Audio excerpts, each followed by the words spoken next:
Bien, vamos a hacer un resumen muy breve de las principales alteraciones que podemos observar en el pulso arterial, un poco de su patogenia y un poco de su explicación. El pulso arterial normal, nosotros tenemos un registro del pulso que sería más o menos así, aunque realmente cuando estamos palpando el pulso radial de un paciente no lo vemos muy claro, pero tendríamos como un ascenso y un descenso lentos en la onda del pulso que nosotros palpamos en un paciente, ya sea en el pulso carotídeo, en el pulso femoral, en el pulso radial, etcétera, etcétera. Hay que saber que esta onda del pulso, la amplitud de la onda del pulso, depende, por supuesto, de la diferencia que hay entre la presión arterial sistólica y la presión arterial diastólica. Esta diferencia entre presión arterial sistólica y presión arterial diastólica dependerá de, uno, por supuesto, el volumen sistólico, y dos, dependerá también de la distensibilidad del sistema vascular.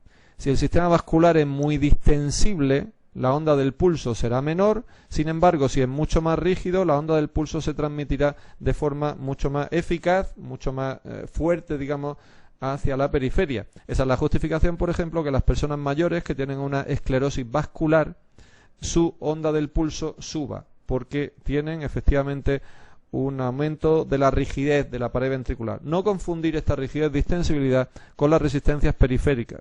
Las resistencias periféricas, cuando aumentan, lo que hacen es aumentar la poscarga y por lo tanto oponerse a la eyección, a la salida de sangre, y por lo tanto reducirían el volumen sistólico y por lo tanto reducirían también la onda del pulso. En algunas situaciones que nos puedan preguntar sobre modificación de la onda del pulso, pues podemos pensar que si nos hablan, por poner un ejemplo, de una taquicardia, el aumento de la frecuencia cardíaca lo que llevará simplemente es que haya menos tiempo para cada diástole y por lo tanto cada volumen sistólico sea menor y por lo tanto la onda del pulso también será menor. Eso creo que queda más o menos claro. El aumento de la precarga, por supuesto, también influye sobre un aumento de la onda del pulso. Hay situaciones en donde esta onda del pulso es particularmente más grande, como pueden ser tipo insuficiencia aórtica.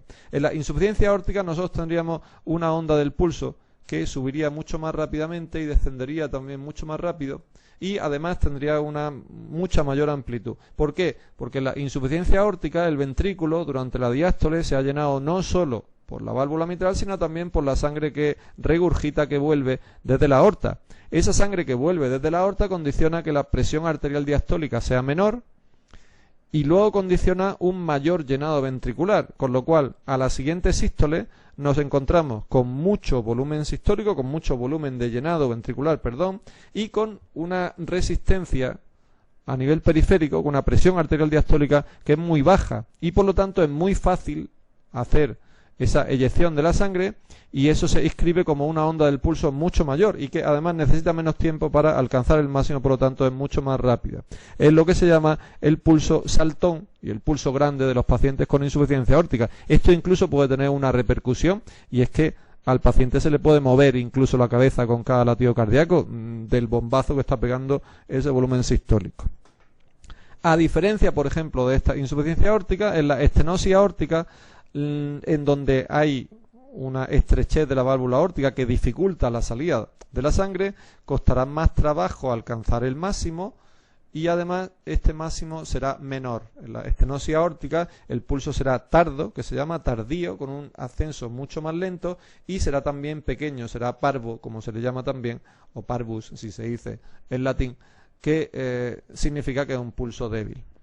Otras situaciones en donde se ven alteraciones del pulso relativamente características. Pues, por ejemplo, en la insuficiencia cardíaca avanzada tenemos, aunque no esté muy clara la patogenia de este trastorno, parece que sí tiene una influencia la reserva de precarga que se puede producir también y que puede condicionarlo. Hay un pulso alternante, con una onda del pulso que puede estar relativamente llena y alternando con otra onda del pulso que son mucho más débiles, están mucho más vacías.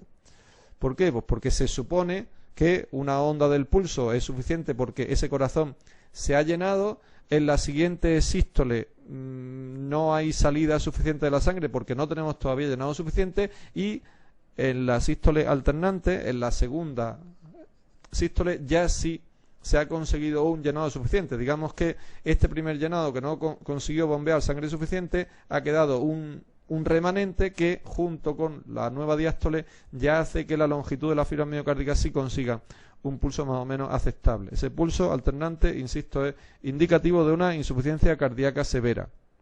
Alguna otra alteración que puede ser típica y que tampoco es muy fácil explicarla, desde luego nadie tiene una idea clara sobre por qué es lo que se llama el pulso dícroto, en donde habría una onda del pulso y habría como una especie de reflejo de esa onda del pulso diastólico, o sea, una onda del pulso sistólico, y en la diástole también habría, aquí pondríamos S1, aquí pondríamos S2 y aquí tendríamos un nuevo S1 con el nuevo pulso, ¿no?